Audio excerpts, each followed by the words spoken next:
the Pacific Island Forum is looming closer and closer by the day. It's becoming clear that there is a consensus arising from a number of Pacific Island countries that they want to do some real horse trading at this forum, especially with Australia and especially with regards to climate change mitigation as well as adaptation. We have heard many reports that Australia is going to have trouble meeting its Paris commitments. That's been contradicted by the Prime Minister. It's clear, though, that the Pacific Islands want more. How much, can Australia usefully bring to the table in terms of mitigation, and what would it want in return? I mean, what would you want to see in return in terms of actually making Boy a reality rather than simply a principle? Well, we see Boy as a reality, no doubt, but we're listening very carefully to our partners on this.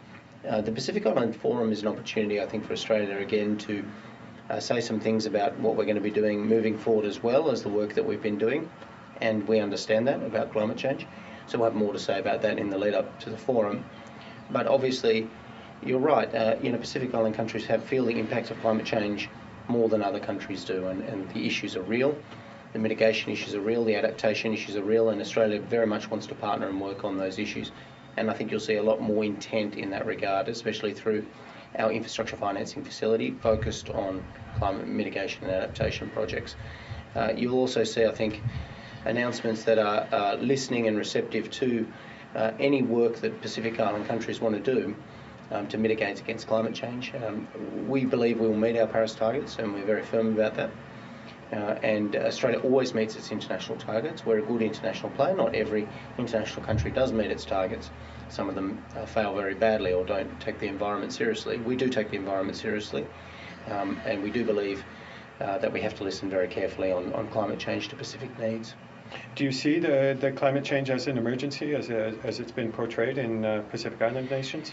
Well, look, the language of climate change, I think, and coming from a field of politics, is often, I think, used in a way that isn't helpful to the discussion.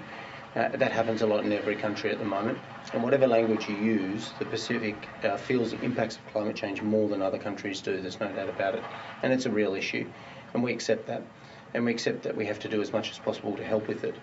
But the language, of course, often gets hijacked by activists worldwide. It isn't the issue between us. The issue is what we're doing. The issue is whether we're responsive and listening, and I think you'll find Australia will be there listening. We will be responsive, and we will do as much as possible to help with mitigation.